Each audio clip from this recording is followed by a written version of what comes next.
Welcome to the Real Life Resilience Podcast. Stories of recovery from life's most difficult trauma with Stacy Brookman. You want to do a whole lot of front-loading teaching before you ever put themselves in a situation where something's hard and they're going to shut down. Hey guys, this is Stacy Brookman, and I'm glad you're listening to Real Life Resilience, the podcast with stories of real people who have gone through real tough situations. This is part 2 of our 2-part interview series with our guest today, who is a brilliant woman helping other parents by engineering out-of-the-box solutions for out-of-the-box children. She is the mother to 5 out-of-the-box special needs children herself. So if you or someone you know has quirky kids, stay tuned. Before we discover more, let me share something with you that might change your life. Can you really write about your ex? You know that writing out your tough life stories is an incredibly healthy thing for you to do. Everyone has a story to tell. Even more important, everyone has a story that somebody wants to read. But is it okay to write about past relationships? Find out when you download my free guide, Can I Write About My Ex? And other burning questions about life story writing. Get your free copy now at stacybrookman.com/EX. I love to hear from listeners personally, and I answer my own emails. So drop me a line and let me know what you found interesting in this episode, or ask me a question. My email is stacy@stacybrookman.com. Now, let's welcome back Luiza Coscia. All right, and we are here with Luiza, who is going to talk about how to teach children resilient strategies, and she has a load of experience. Welcome, Luiza. Hi, thank you. So tell me a little bit about your background as far as teaching, the ability to teach kids resilience. Yes, I engineer out-of-the-box solutions for out-of-the-box children. I used to be an engineer. That's what I was trained in.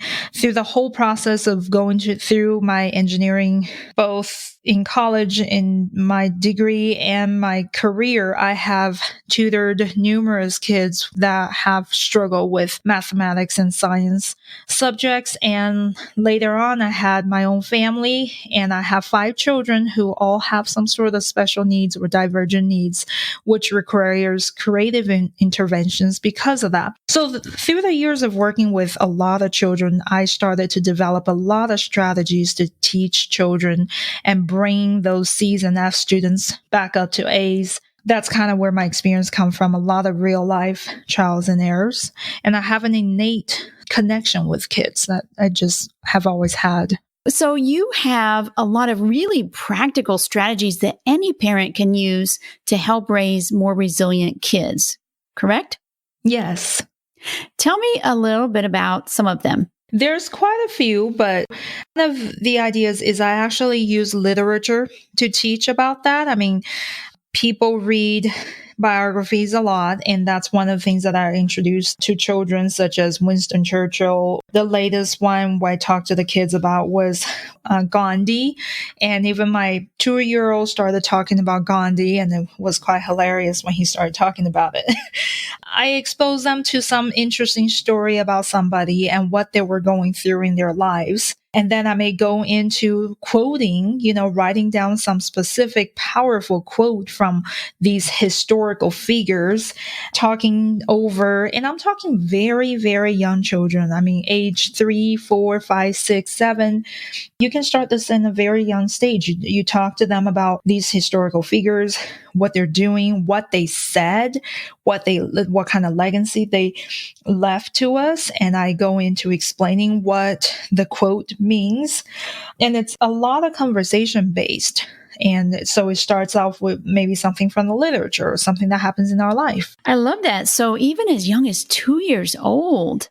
Well, yeah, you'd be amazed at the capacity of human brain. I mean, it's really powerful. Your job is to feed it. I had my 2-year-old coming up to somebody and telling them that Gandhi was thrown out of the train because he was brown or something like that. He didn't say it politically correctly, but he got the idea. Oh, that's fabulous. That reminds me too of, I had a guest on 2 years ago, Deb Ross, and she told me about something that she does with her kids every single morning. They wake up, they get on Wikipedia and look at the birthday of the day and connect whose ever birthday it is, whatever historical figure or political figure, whatever it is, and find something in that person's life to connect with her kids. And I thought that was really cool. So that sounds something very similar. Well, tell me what another strategy is that you use. So I do a lot of pre-teaching, a lot of front-loading about situations. Before, in this case, I'm teaching resilience, right? So what I'm expecting them to do is to come across something really, really difficult and be able to take a deep breath and say, this is hard, but I can do it and I can try. And most times that's just really not the reaction I get. I mean, from years of tutoring these kids with challenges when it comes to math, I mean, these kids have years of failure. So when they face with something hard, you put a problem in front of me, the first thing they do is they shut down. So I don't get to that shutdown point prior to me even trying to put something difficult in front of them.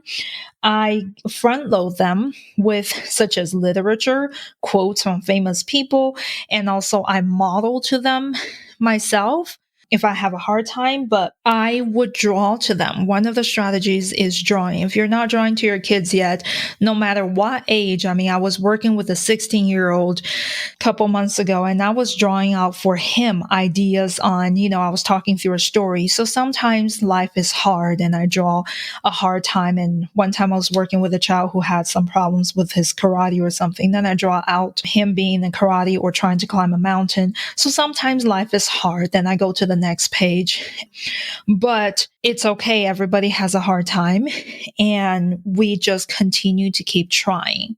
And then next page, if we keep trying, depending on the age, you may get to be very simple. Sometimes life is hard, but it's okay. If we keep trying, we will get it. And the final page is thumbs up, smile. It could be as simple as a plot like that. But I do these plot and I draw it out for them. I used to use PowerPoint and really fancy things that I print out and laminate. I mean, now a lot of my teaching is over the dining table on a napkin, not a cocktail napkin, but you get my idea. It's on the napkin. I will draw it out and I have kids keeping those napkins until it's frailing. But you go over with them over and over about, so what do we do when things get hard? Well, we keep trying. You want to do a whole lot of front-loading teaching before you ever put themselves in a situation where something's hard and they're going to shut down. Tell me about front-loading. What does that mean, or what does that look like practically? So practically, perfect example from the other day where we're doing a family bowling. And then before we started the bowling game, we knew that there were 5 kids and somebody's definitely not going to get the highest score. Most of them aren't. And I already know that our kids can take that pretty hard. And I think most kids take that pretty hard, right? If they're not the winner. Prior to starting the game, I sat everybody down and I drew and I started a story about the fact that not everybody's a winner. And sometimes we play and we don't get the highest score. And that's okay. We're going to be resilient. If you don't get the highest score, you can practice some more and you may still not. You will practice some more. You may still not. I exaggerated for them so they get the idea that, Einstein and all of these famous scientists took 10,000 tries before they came up with the right idea, which is why earlier I said I exposed them to historical figures that really shows them, listen, if you're having a hard time, that's all right. You just haven't had enough hard time yet. And once you have, one day it will click. But I set expectations. It's not going to be tomorrow. It's not even going to be next week if you keep practice your bowling. So ahead of time, I sit them down to set expectations on what's going to happen. All of you, except for one, aren't going to get the highest score. And when that happens, how do we deal with it? I draw a picture for them. We're happy. We're cheerful. We say congratulations to each other. And we can decide to go practice some more. But we're nice and cordial about it. We don't throw a tantrum. We don't cry. We don't throw ourselves on the floor. It doesn't mean that you're not great. So that's all the preload, the front-loading teaching prior to even starting a bowling game. I love that.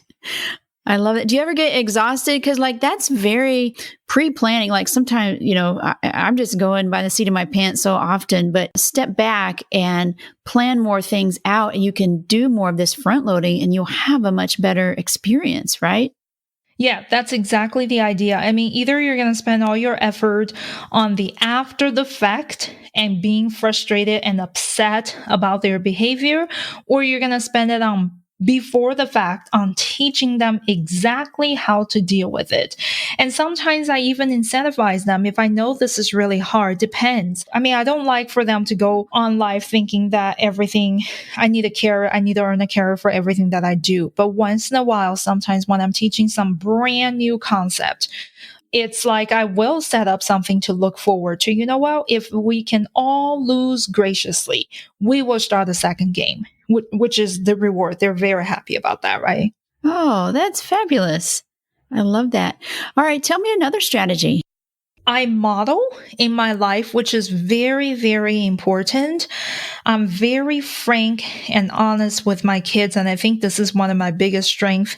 Sometimes when I coach parents, they're so struggling with issues and their kids don't understand. And sometimes I think my biggest advice and biggest strength in terms of parenting is just being very upfront and honest with the kids. So I would pull out examples of my personal life on what's happening with me. And for example, I would let them know my husband had a period of time when he was traveling a lot and he would be out overseas for 2 weeks at a time.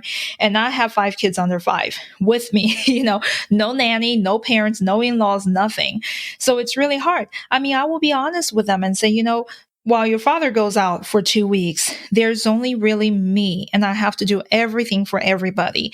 That's really, really difficult, right? So I'm really frank and honest about my situation with them, which as a side effect, they all start chiming in on, you know what? Maybe while you change the diaper, Mateo and I can get the lunch going, or maybe we can help so-and-so, the 2-year-old, go to the restroom so you don't have to help him, or maybe we can do this. And they will all suddenly team up and all, come up with this idea of who's going to do what. How about you set the table and how about then I go do this? And so you don't have to do that. So that's a side effect. But my point is I tell them, look, so I'm having a really hard time and this is really difficult for me because I don't have a second person to help me and I'm really tired and I have to do far more than I can. But I model for them and say, you know what? So do you think I should just give up and throw the towel? Do you think I should just, not feed any of you? Do you think I should just not we homeschool. So do you think I should just not school any of you? I mean, they will be like, no, you need to feed us. No, Right. you need to do school with us. So I say, well, yeah, you know what? Even though I'm having a really hard time, I'm not going to give up. I'm going to keep you alive, well fed and happy. And we're going to get our work done for the next 2 weeks. And we're going to find a way around it. Right. So they are living in life with me and they're experiencing this and I'm exposing my most vulnerable points to them. So that's just one example. I mean, sometimes I share things that happened to me when I was 17. And so this is about modeling, letting them see children look up to their parents. If you as a parent, as their hero, whether or not you feel like you're their hero or not, you are. If you can share your moments of difficulties and how you were resilient about that, they will pick that up because they want to be like you. Right. Wow. I can see the other thing that helps is to build their empathy for other people. So it starts at home. So you're saying, hey, here's the situation I'm in. Yes, we're going to be successful at this ultimately, but yes, I'm having a hard time. And then they can start learning that empathy for other people. Tell me about another strategy. Okay, so another strategy is now that you have done your teaching through literature, historical figures, which is enriching to their lives, you've done teaching through your own life modeling, you front loaded them with a ton of how to deal with times when you don't get what you want. And then now it comes to practice because in the end of the day, it has to do with how many times they have been put in situation where they have to use their resilience. The brain, makes neurological connections and neurons when the more practice you do. So now you have to create a lot of trials. You have to probably intentionally create it because you don't want them to be caught suddenly in a life event. And now they don't have their resilience together because they're still in training and then they're feeling like a failure. So I go through our day.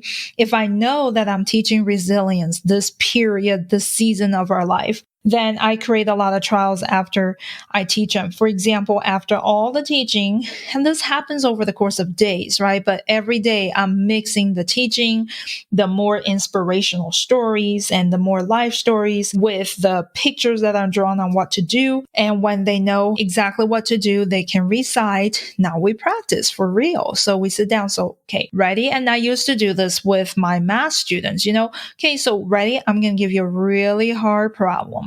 Okay. But we're not going to shut down. We're going to use your resilience, your patience, and your whatever it takes to get through it. So I even start making charts for children who really need to get that cognitive thinking into their mind. I have pictures like that for 3-year-olds, 6-year-old, even 8 years old and older. A chart that says, so it's a script for them to have. It says, this is hard, but I can try it. All right. So, and then on the back of the chart, it says, this is hard. This was hard. I tried and I did it. So first, before, because the people's tendency in children, they tend to just shut down. There's a lot of that. So right before, okay, ready? I'm going to give you something hard. So if it's hard, what do? You can raise the sign and then read the sign out loud. So as soon as I present the difficult math problem, for example, so they look at it, okay, they raise the sign. Okay, well, say what's in the sign. This is the first time I'm teaching them. We're practicing. It says, this is hard, but I'll try and I can do it. So, okay, put the sign down. Well, let's try it now.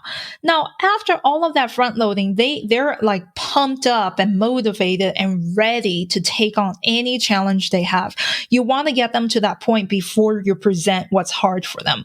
So then they're trying and you're there to support. You're there to reinforce every effort they make. If they put their pencil down and they start writing something, awesome. I see you trying. You want to be really enforcing of their effort, and then you help them through. So towards the end, when they get the answer, you flip the chart and say, see, this was hard, but I tried and I did it. So that's one trial under their belt. They need to have 200 of those before you can spontaneously take them out to a live event, have something crash and have them go like, it's okay. Right. You got to train them in the lab a ton of time before you take them out and really have them go do it. Wow. That's amazing. I love that. That's a good strategy. I think I'm going to use several of these strategies with my own kids, and they're 16 and 18. So, all right. And then do you have one last strategy for us? I say the last strategy, you need to live it in your life. We value family dinner together a lot, which is why we bypass a lot of extracurricular activities. But I really value that parent-child conversation. And the way you're going to live this out is by always talking about, anything that happened today. It could be on the news. It could be on your way home. You want to talk to them about it. And you want to constantly bringing that resilience theme into that. This happened to me. I was really scared. I was really stressed out, or I was really angry, but I didn't give up. This is what I did, right? So you want to basically have those daily dialogue with them on everyday basis, pointing everything that happened that was either resilient or not. If somebody wasn't, you point it out as well. So the more they see it, the more they're going to start to get into that mindset of thinking resilience. Right. Oh my goodness. Luiza, this has been really fabulous. And I know you have even more of these strategies and these strategies written out on your website. And we'll give that website and folks can come and download that. They can also find some of these strategies in your book, right? Right. The book is called Outcast to Outstanding, a practical guide to understanding and addressing the drivers of your child's behavior. I also have a free coaching every Friday that's on Facebook Live. If you go to harmoniousclan.com Or if you go to Harmonious Clan's Facebook page, you'll find information on that. I do some coaching of more strategies, and you can bring any questions to ask. It's meant to be a supportive community. Oh, I love it. Thank you so much for doing that. And I really appreciate you sharing your wisdom, because I know a lot of parents are just going to eat this up and they're going to absolutely love the information that you've shared. Thank you, Luiza. Thank you. Welcome to Stacy's Journal. In this segment, I let you peek into my journal as I share my thoughts on a topic or resilience resource. I really love how Luiza shared ways to help our children become more resilient. I think every parent wants that. We can't protect our children from all of the tough stuff that they will experience. That would be impossible. So in lieu of that, building resilience in them is the next best thing. I'd love to know some unique ways you've built resilience in your kids. Please share your ideas over on our Facebook page. That's all we have for today. In the last episode, Luiza discussed the importance of being resilient as a parent. So if you need some help on how to become more resilient yourself, you might want to go back and have a listen. Next week, we'll interview Jennifer Lynn McGraw, who talks about helping teens move forward past their story to change the world. I love interacting with our listeners on social media. We're on YouTube, Pinterest, and Facebook. Really, just about anywhere you can hold a great virtual conversation. Before you go, don't forget your free download that answers the question, "Can I write about my ex?" and other burning questions about life storytelling. You know you're curious about it.